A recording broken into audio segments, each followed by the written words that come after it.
الشيطان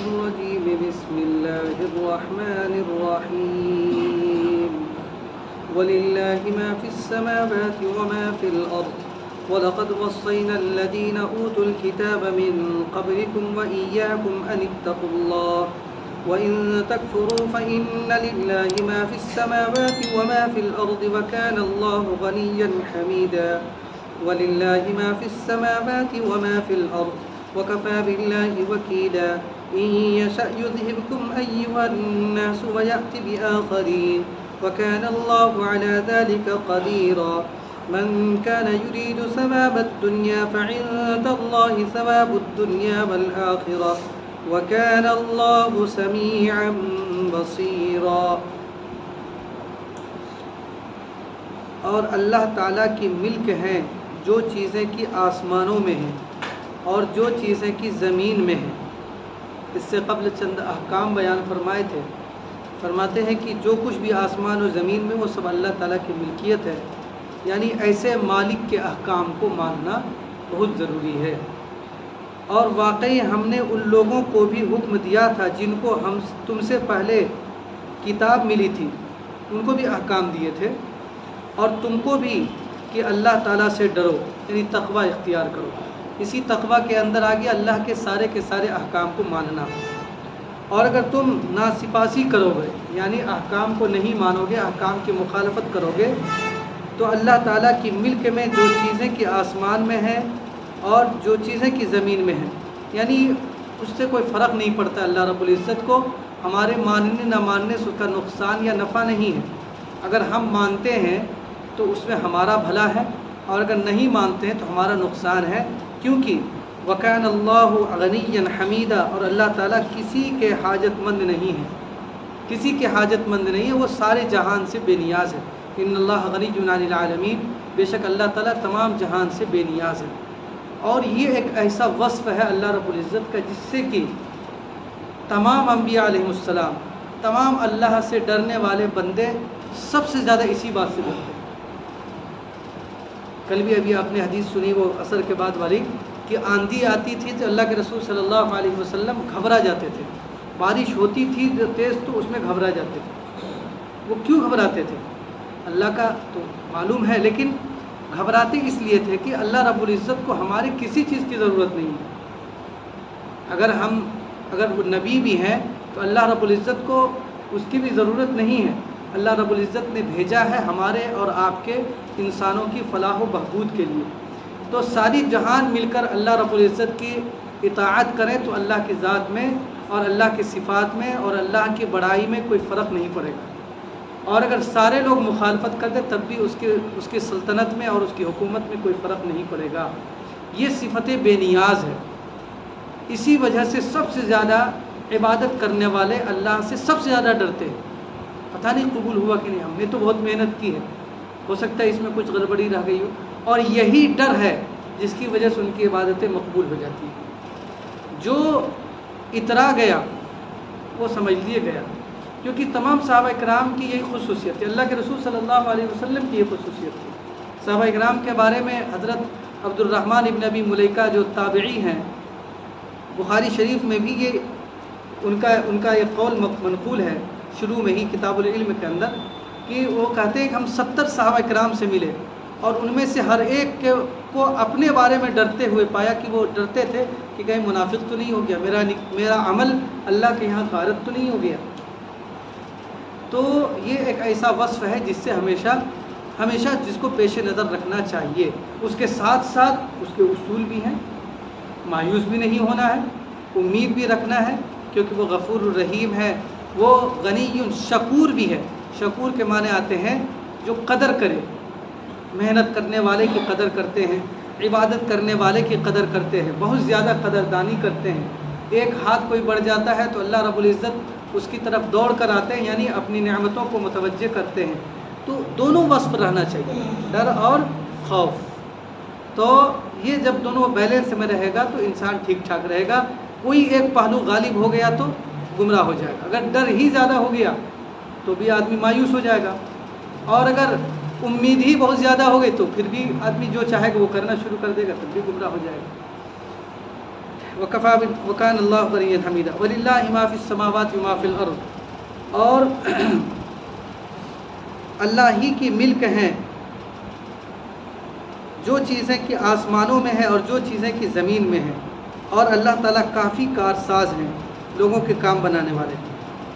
اور اگر ان کو منظور ہو تو اے لوگوں تم سب کو فنا کر دیں. یہ صفت بے نیازی ہے اللہ رب العزت کی. اگر وہ چاہیں تو تم سب کو فنا کر دیں اور دوسروں کو موجود کر دیں, دوسروں کو تمہاری جگہ لے آئے. وَإِن تَتَوَلَّوْا يَسْتَبْدِلْ قَوْمًا غَيْرَكُمْ, اور اگر تم میرے احکام کی نافرمانی کرو گے تو اللہ رب العزت تمہارے علاوہ کسی دوسرے قوم کو اٹھا کر کھڑا کر دیں گے. بالکل اصول ہے. تاریخ میں بھی, تاریخ آپ پڑھیے گا تو آپ کو یہی سمجھ میں آئے گا کہ جہاں جہاں بھی اللہ رب العزت کے احکام کی ناقدری ہوئی تو دوسرے لوگوں کو اللہ رب العزت نے کھڑا کر دیا جو کہ ویسے نہیں تھے. وَإِن تَتَوَلَّوْا يَسْتَبْدِلْ قَوْمًا غَيْرَكُمْ ثُمَّ لَا يَكُونُوا أَمْثَالَكُمْ, ہم ایسی قوم سے بدل دیں گے تم کو کہ جو قوم کی تمہاری طرح نہیں ہوگی, جنہوں نے بڑی قدردانی کی. یہی دینداری کا بھی معاملہ ہے. جہاں پر بھی دین کے احکام کی قدردانی ہوگی وہاں پر اللہ رب العزت اپنے سارے کے سارے جو ہے برکتیں, رحمتیں, ساری کی ساری چیزیں متوجہ کر دیں گے جہاں پر بھی.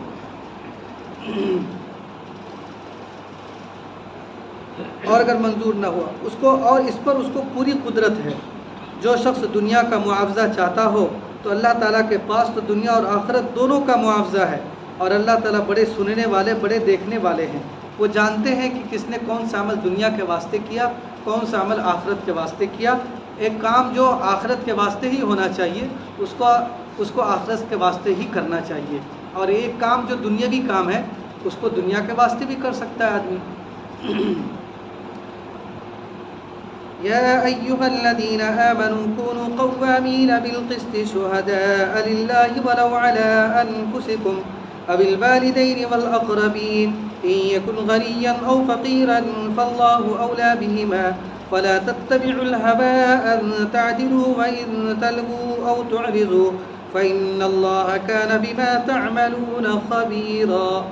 اے ایمان والو, انصاف پر خوب قائم رہنے والے, اللہ کے لیے گواہی دینے والے رہو.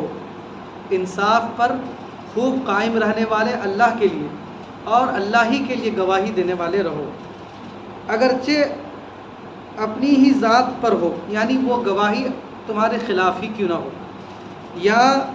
یا کہ والدین کے خلاف کیوں نہ ہو, یا دوسرے رشتہ داروں کے مقابلے میں ہو, تب بھی حق پر ہی قائم رہو.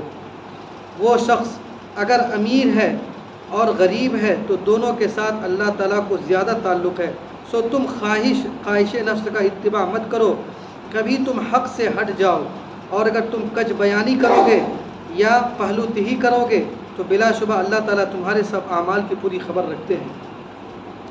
اس میں اللہ رب العزت نے عام لوگوں کو مخاطب کرتے ہوئے, عام مسلمانوں کو مخاطب کرتے ہوئے انصاف قائم کرنے کا حکم دیا ہے. قرآن کے اندر دیگر آیتوں میں غور فکر کرنے سے معلوم ہوتا ہے کہ اللہ رب العزت نے جو پیغمبر کو بھیجا, نبیوں کو بھیجا ہے, ان کا مقصد جو تھا وہ یہی تھا کہ زمین کے اندر انصاف قائم ہو. سورہ حدید کی آیت ہے, اس میں صاف صاف اللہ رب العزت فرماتے ہیں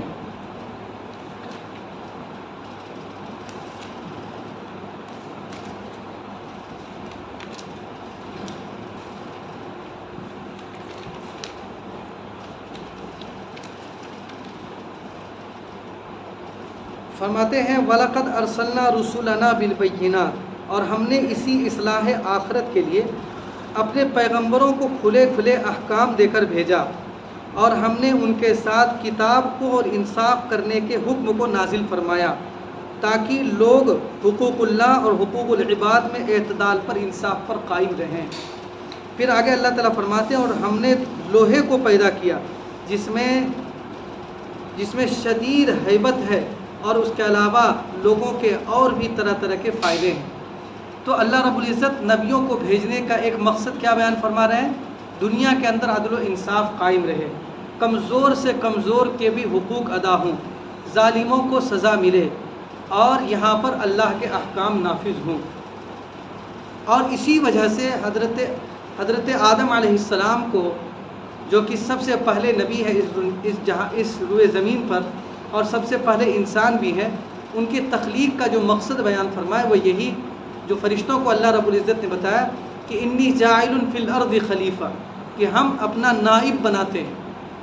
نائب کا مطلب ہی یہی ہے کہ اللہ کے احکام کو ان کی نیابت میں دنیا کے اندر نافذ کرنا، اور وہ اس سے کیا ہوگا؟ انصاف قائم ہوگا۔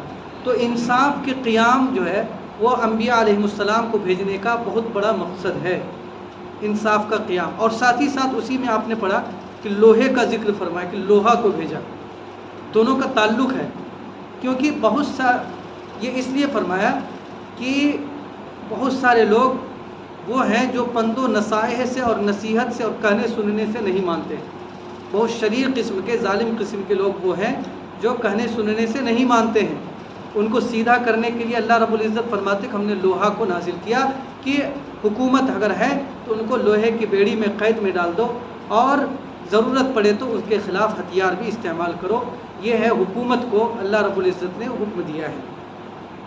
تو انصاف کو قائم کرنا یہ بہت بڑا ایک مقصد ہے انبیاء علیہ السلام کو بھیجنے کا اور اس نظام کو برپا کرنے کا۔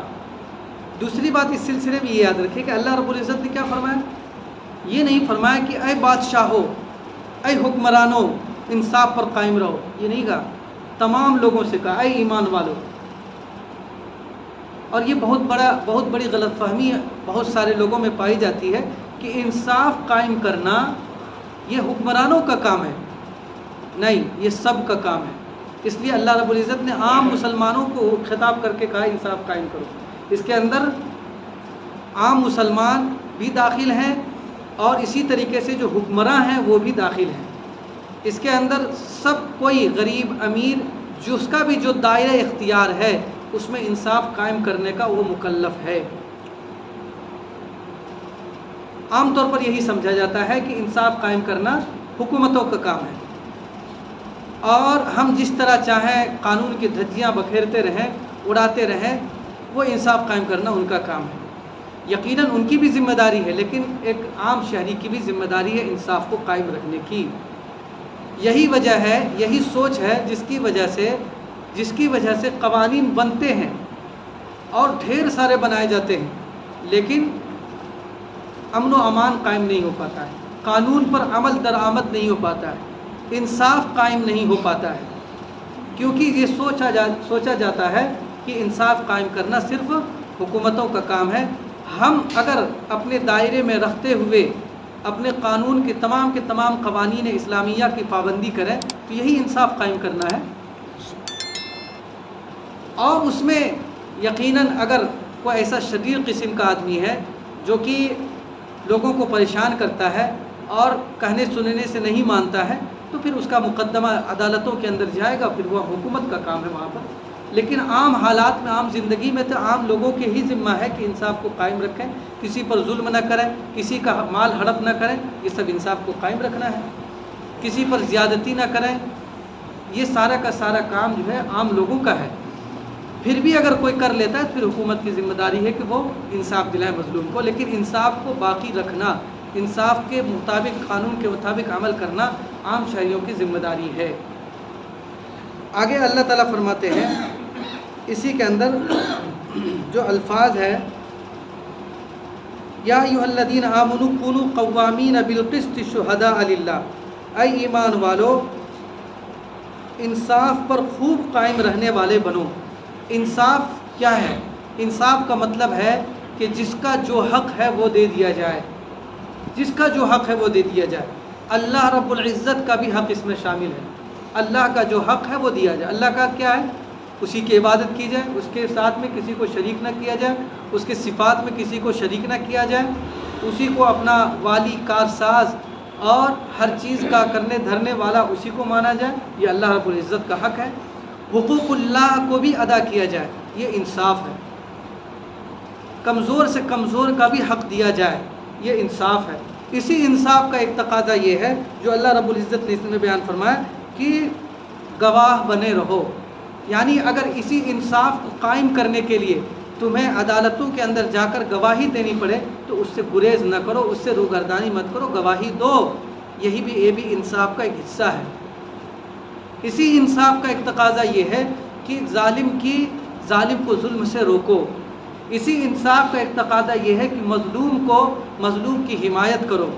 اسی انصاف کا ایک تقاضا یہ ہے کہ جب مقدمہ عدالت کے اندر جائے تو وہ قاضی اور جج تمام کے تمام جو ثبوت ہو سکتے ہیں جرائم کو پکڑنے کے، وہ تمام کو استعمال کرتے ہوئے جب واضح ہو جائے کسی کا جرم، تو پھر وہ کسی لا اور کسی بھی طرح کے جانبداری کے بغیر جو ہے انصاف کو قائم کرتے ہوئے مجرم کو سزا دے۔ یہ سارے کے سارے جو ہے اس کے اندر داخل ہیں، عام انسان سے لے کر عدلیہ تک اور حکمراں تک سارے کے سارے اس کے اندر داخل ہے۔ یا ایھا الذین آمنوا کونوا قوامین بالقسط شہداء للہ، اللہ کے لیے گواہ بھی بنو، گواہی بھی دو۔ اس میں اللہ رب العزت فرماتے ہیں کہ گواہی بھی دینے کا حکم ہے اور سچی گواہی دینے کا حکم ہے۔ جو حقیقت ہے اس کا اظہار ہو، چاہے وہ حقیقت کے اظہار کرنے میں رکاوٹیں پیش آ رہی ہو۔ کیسی رکاوٹ؟ دو طرح کی رکاوٹ خود اللہ رب العزت نے دور فرمائی۔ سچی گواہی دینے سے کون سی چیزیں رکاوٹ بنتی ہیں؟ دو چیزیں، ایک تو اسی آیت کے اندر سورہ نساء کی اس آیت کے اندر مذکور ہے، اور ایک جو ہے اگلی سورہ جو ہے سورہ مائدہ اس کے اندر مذکور ہے۔ پہلی چیز جو رکاوٹ بنتی ہے وہ محبت، جس کے خلاف جو گواہی دے رہے ہیں ہم، اگر ہم حق بولتے ہیں تو وہ اس سے ہمارا کوئی رشتہ دار پھنس جاتا ہے، ہمارا کوئی تعلق والا پھنس جاتا ہے، ہمارا کوئی عزیز و اقارب اس میں پھنس جاتا ہے، اس کے خلاف گواہی پڑ جا رہی ہے اگر ہم حقیقت کا اظہار کر رہے ہیں۔ تو یہاں پر کیا کرتا ہے آدمی؟ ڈنڈی مار جاتا ہے اور حقیقت کے خلاف گواہی دینے لگتا ہے۔ اللہ رب العزت نے اس کو بھی ختم کیا کہ ایسا نہ کرو، جو حقیقت ہے اس کا حقیقت بیان کرو، چاہے وہ تمہارے والدین کے خلاف ہی کیوں نہ گواہی پڑ جائے، چاہے تمہارے اور بھی دیگر رشتہ دار ہیں ان کے خلاف ہی کیوں نہ پڑ جائے، تب بھی حقیقت جو ہے وہی گواہی دو۔ تو ایک رکاوٹ انسان کو حقیقت کے اظہار میں کیا پڑتی ہے؟ وہ ہے محبت، اور دوسری رکاوٹ ہے وہ ہے نفرت۔ اس کو اللہ رب العزت نے فرمایا الا اللہ تعدلوا اعدلوا هو اقرب للتقوى ولا يجرمنكم شنآن قوم ان صدوكم ولا يجرمنكم شنآن قوم على الا تعدلوا، کسی قوم کی عداوت تمہیں انصاف کرنے سے نہ روکے۔ ولا یجرمنکم شنآن قوم علی الا تعدلوا، کسی قوم کی عداوت اور نفرت، کچھ لوگوں کی نفرت تمہیں اس بات سے نہ روکے کہ تم انصاف کرو۔ تو یہ دوسری چیز ہے رکاوٹ۔ حق کے خلاف حق گواہی دینے میں، حقیقت کا اظہار کرنے میں رکاوٹ کیا بنتی ہے؟ مثال کے طور پر ہم جو گواہی دے رہے ہیں، ہم جس کے گواہ بننے جا رہے ہیں وہ دشمن ہے ہمارا، اب اس کی دشمنی اس بات پر ابھارتی ہے کہ ہم اس کے خلاف گواہی دیں یا ہم اس کے خلاف فیصلہ کریں، تو اس کو بھی اللہ رب العزت نے کاٹ دیا کہ ایسا نہ کرو۔ نہ ہی محبت تمہیں انصاف کا خون کرنے کی اجازت دیتی ہے، نہ محبت کی وجہ سے انصاف کا خون کر سکتے ہو اور نہ گواہی دے سکتے ہو، اور نہ عداوت کی وجہ سے کسی کے خلاف غلط گواہی دے سکتے ہو اور کسی کے خلاف غلط فیصلے کر سکتے ہو۔ دونوں چیز کو اللہ رب العزت نے کاٹ دیا۔ فرماتے ہیں اے ایمان والو، انصاف پر خوب قائم رہو، اللہ کے لیے گواہی دینے والے رہو، اگرچہ اپنی ہی ذات، آگے فرماتے ہیں کہ اگرچہ وہ گواہی تمہاری خود اپنی ذات کے خلاف ہو، پھر بھی تم جو ہے صحیح بات کہو، پھر بھی صحیح بات کہو، کیونکہ یہاں پر اگر تم نے جان بچا لیا تو کل قیامت کے روز جب کوئی سب سے بڑی عدالت لگے گی جہاں پر کہ حق کو واضح ہونا ہی ہے، وہاں پر سے بچنا ناممکن ہی ہے، وہاں سے بچنا ممکن ہی نہیں ہے، اس روز کی پکڑ سے نہیں بچ سکتے۔ اس لیے صحیح گواہی دینا، چاہے وہ کسی کے خلاف جائے، صحیح فیصلہ کرنا، چاہے وہ کسی کی حمایت میں جائے یا کسی کے خلاف جائے، یہ اسلام کا اصول ہے اور اسی کی تلقین کی ہے۔ اور تاریخ اسلام میں سینکڑوں نہیں ہزاروں واقعات ایسے مذکور ہیں، ہزاروں واقعات۔ بادشاہ کے خلاف فیصلہ ہو جا رہا ہے، جبکہ اسی بادشاہ کا بہت قریبی وہ جج قاضی مانا جاتا تھا، اور اسی حالت میں فیصلہ کیا۔ امیر المومنین کے خلاف فیصلہ جا رہا ہے ثبوت کی بنیاد پر، ثبوت ان کے حق میں نہیں تھا۔ حضرت علی رضی اللہ تعالیٰ، بہت سارے واقعات ہیں۔ قاضی شرح کی عدالت میں حضرت امیر المومنین حضرت علی رضی اللہ تعالیٰ عنہ کا مشہور مقدمہ ہے، وہ گیا۔ اس وقت حضرت علی رضی اللہ تعالیٰ عنہ امیر المومنین تھے۔ مقدمہ کیا تھا کہ ایک یہودی تھا، اس یہودی کے ہاتھ میں کچھ دنوں قبل جو ہے لڑائی کے دوران جو پہنا جاتا ہے لباس، لوہے کا لباس، اس کو زرہ کہتے ہیں، وہ حضرت علی رضی اللہ تعالیٰ عنہ کا وہ لوہے کا لباس گم ہو گیا، چوری ہو گیا، گم ہو گیا۔ کچھ دنوں کے بعد حضرت علی رضی اللہ تعالیٰ عنہ نے وہ لباس ایک یہودی کے ہاتھ میں دیکھا، پہچان لیا۔ اپنا لباس، اپنی چیز تو ہر کوئی پہچانتا ہے۔ حضرت علی رضی اللہ تعالیٰ عنہ نے اس یہودی سے فرمایا، امیر المومنین ہے اس وقت، کہ یہ لباس ہمارا ہے، یہ چیز ہماری ہے، ہمیں دے دو۔ یہودی بالکل ڈٹ گیا کہ نہیں، آپ کی نہیں ہے۔ یہودی تھا، اس کو تو غلط جھوٹ صحیح کا کچھ خیال نہیں تھا، کوئی رعایت نہیں تھی۔ بالآخر جو ہے اگر چاہتے امیر المومنین حکم دیتے وہ کچھ بھی ہو جاتا، لیکن نہیں، جو پروسیس تھا عام لوگوں کے لیے وہی پروسیس اپنایا۔ کہا کہ قاضی شرح اس وقت بہت بڑے اور مشہور قاضی ہیں، تاریخ اسلام کے بہت چند قضات میں سے، چند ججوں میں سے جو بہت ہی باکمال گزرے ہیں، ان میں قاضی شرح کا نام بھی آتا ہے۔ تو قاضی شرح رحمۃ اللہ علیہ کی عدالت کے اندر گئے، قاضی کے معنی تھے جج، اسلامی جج۔ ان کی عدالت میں گئے اور مقدمہ پیش ہوا۔ حضرت علی رضی اللہ تعالیٰ عنہ نے زرہ کے خلاف دعویٰ کیا اور اس نے انکار کر دیا یہودی نے۔ اصولی طور پر حدیث کی روح سے اور شریعت کی روح سے یہ ہے کہ البینۃ علی المدعی والیمین علی من انکر، کہ بینہ یعنی گواہ پیش کرنا، ثبوت پیش کرنا دعویٰ کرنے والے کے اوپر واجب ہے، یعنی جس نے دعویٰ کیا ہے اس کی ذمہ داری ہے کہ وہ گواہ پیش کرے۔ والیمین علی من انکر، اور جو شخص انکار کر رہا ہے، جس شخص کے خلاف دعویٰ ہوا ہے، اس کے ذمہ گواہ پیش کرنا نہیں ہے۔ اس کے ذمہ یہ ہے کہ جب یہ گواہ پیش نہیں کر سکتا تو وہ قسم کھا کر کہہ سکتا ہے کہ یہ چیز ہماری ہی ہے، قاضی فیصلہ کر دے گا یہ چیز تمہاری ہے۔ تو اسی اصول کی بنیاد پر حضرت علی رضی اللہ تعالیٰ عنہ سے قاضی شرح رحمۃ اللہ علیہ نے فرمایا کہ آپ گواہ پیش کیجئے، چونکہ یہ چیز آپ دعویٰ کر رہے ہیں یہ چیز ہماری ہے، اس کے قبضے میں ہے۔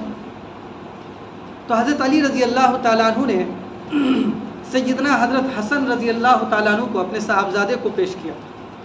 حضرت قاضی شرح رحمۃ اللہ علیہ نے کہا، حضرت علی رضی اللہ تعالیٰ عنہ کا ایک نظریہ تھا اس سلسلے میں کہ اگر بیٹا سچا ہے تو اس کی گواہی لی جا سکتی ہے، لیکن شریعت کا عام اصول یہی ہے جو بنا ہوا ہے قضا کا، وہ یہ کہ ایک باپ بیٹے کے حق میں گواہی نہیں دے سکتا ہے اور بیٹا باپ کے حق میں گواہی نہیں دے سکتا۔ چنانچہ اسی اصول کی بنیاد پر حضرت قاضی شرح رحمۃ اللہ علیہ نے اس گواہی کو رد کر دیا۔ حضرت حسن سیدہ شباب اہل الجنہ، جنت کے سردار، اور وہ بھی قاضی کوئی غیر مسلم نہیں ہے، بہت بڑے اللہ والے ہیں، امیر المومنین کا مقدمہ ہے، خود امیر المومنین بھی خلیفہ رسول ہیں، جانشین رسول ہیں، ان کی ایک بات ہی سچ ہونے کے لیے کافی ہے، لیکن جو اصول ہے وہ اصول ہے۔ گواہ پیش کیا، وہ گواہ اصول کے مطابق نہیں تھا، تو حضرت قاضی شرح نے اس گواہ کو رد کر دیا کہ نہیں، یہ گواہی نہیں چلے گی۔ اب جب گواہی ہے ہی نہیں تو اس یہودی نے قسم کھا لی کہ یہ چیز ہماری ہے، اس کو تو جھوٹی سچائی کا کچھ نہیں تھا پتہ، اس نے قسم کھا لی۔ حضرت قاضی شرح نے وہ فیصلہ کر دیا کہ یہ زرہ یہودی کے لیے دیا جاتا ہے، یہ زرہ یہودی کی ہے، حقیقت میں تو تھی نہیں، لیکن وہ یہودی جان گیا کہ وہ چیز ہماری نہیں ہے، لیکن یہ ایسی شریعت ہے اور اس کے ماننے والے اتنے پکے ہیں اصول کے کہ اپنے وقت کے امیر المومنین اور خلیفہ رسول کے بھی خلاف فیصلہ ہو گیا ضابطے کے مطابق، چنانچہ وہ یہودی مسلمان ہو گیا۔ یہ حضرت بہت مشہور واقعہ ہے۔ تو کہنا یہی ہے کہ یہی سب اصول، جو اصول ہے اسی اصول کے مطابق ہماری جو تاریخ اسلام ہے وہ کاربند رہی ہے، اور آج بھی جہاں جہاں اسلامی حکومت قائم ہے وہاں پر اصول کے مطابق فیصلے ہوتے ہیں، اور جہاں نہیں ہے وہاں اصول تو بنے ہیں لیکن بہت سی مرتبہ ڈنڈی مار جاتے ہیں. جیسے ہمارے یہاں جو ابھی بابری مسجد کا فیصلہ ہوا، پھر اس کے جو ملزمین تھے ان کو بھی کلین چٹ دے دی گئی، اور گینگ ریپ کرنے والے کو جو ہے وہ جیل سے چھٹکارا رہائی دے دی گئی. سینکڑوں ایسے مقدمات ہوتے رہتے ہیں، ہم لوگ دیکھتے رہتے ہیں. لیکن اسلامی عدالت میں ایسی چیزیں نہیں ہیں، اور تاریخ اسلام ان چیزوں سے خالی ہے. بہت سارے واقعات ہیں، ایک نہیں، انگریزوں کے زمانے کے واقعات یہاں ہندوستان کے اندر قاضیوں کے ہیں کہ اس وقت مسلمانوں کی حکومت تھی، اس وقت بھی ہندو اور مسلمان کا معاملہ ہوا ایک مسجد کی زمین کو لے کر. تو اصول کے مطابق مسلم جج نے اصول کے مطابق ہندو کے حق میں فیصلہ کر دیا. تو ایک بہت بڑے آدمی تھے اس وقت، اس نے کہا کہ اگرچہ مقدمہ مسلمان ہار گئے لیکن اسلام جیت گیا. تو یہ ایک دو نہیں، سینکڑوں نے ہزاروں واقعات ہیں. چونکہ اللہ رب العزت نے اتنے سخت قوانین دے رکھے ہیں، اور اللہ کے رسول صلی اللہ علیہ وسلم کے باضابطہ فیصلے چھپے ہوئے. چونکہ یہ تاریخ کا یہ والا پہلو جو ہے آپ حضرات کے سامنے اس لیے نہیں بیان کیا جاتا کیونکہ اس کا تعلق عدالت سے ہے. آج قرآن میں اس کا تذکرہ آیا تو کچھ آپ کے سامنے ایک جھلک پیش کی ہے. خلفائے راشدین کے فیصلے، ان کے بعد کے دور کے جو فیصلے ہیں وہ سارے کے سارے کتابوں کے اندر محفوظ ہیں، جو آج بھی جو جہاں جہاں اسلامی عدالتیں قائم ہیں اس سے روشنی حاصل کرتے ہیں. اللہ تعالیٰ فرماتے ہیں اے ایمان والو خوب انصاف پر قائم رہنے والے بنو، اللہ کے لیے گواہی دینے والے رہو، اگرچہ وہ گواہی اپنی ذات پر ہی ہو، یعنی اپنی ذات کے خلاف ہی کیوں نہ ہو، یا کہ والدین اور دوسرے رشتہ داروں کے مقابلے میں ہو. وہ شخص اگر امیر ہے تو اور غریب بھی ہے تو دونوں کے ساتھ اللہ تعالیٰ کو تعلق ہے، زیادہ تعلق. جو جیسا ہے امیر غریب سے اللہ تعالیٰ کو کوئی مطلب نہیں ہے، جس کا جیسا معاملہ ہے وہ اللہ رب العزت جانے. تمہیں گواہی میں حق بجانب رہنا ہے، انصاف میں بھی حق بجانب رہنا ہے.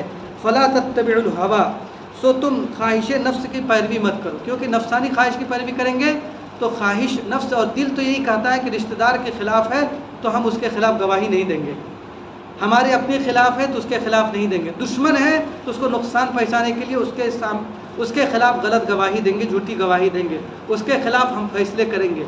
تو یہ اس سے کیا ہو جائے گا؟ انصاف کا خون ہو جائے گا.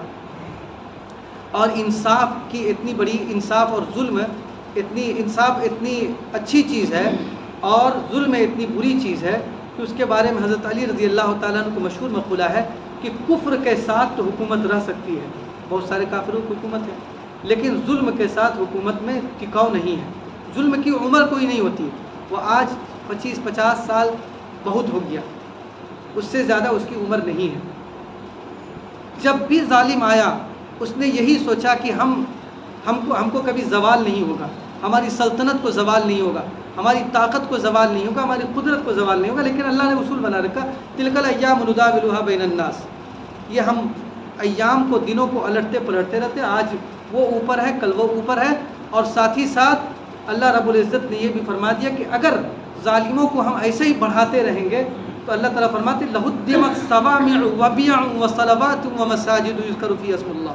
تو ایسی صورت میں روئے زمین پر کوئی بھی مسجد، کوئی بھی عبادت خانہ، کوئی بھی معبد اور کوئی بھی اللہ رب العزت کا اطاعت گزار نہیں رہ جائے گا. اس لیے اللہ رب العزت نے اسی کو بیان کر کے جہاد کی فرضیت کو بیان کیا ہے سورہ حج کے اندر اللہ رب العزت نے. بہرحال وَإِن طَلْبُوا، اور اگر تم کج بیانی کرو گے یعنی غلط بیان کرو گے یا پہلو تہی کرو گے، گواہی دینے کے لیے نہیں جاؤ گے، تو بلا شبہ اللہ تعالیٰ تمہارے سب اعمال کی پوری خبر رکھتے ہیں، اس کی ضرور سزا دیں گے. اللہ رب العزت تمام کے تمام لوگوں کو اسلامی احکام پر عمل درآمد کرنے کی توفیق عطا فرمائے.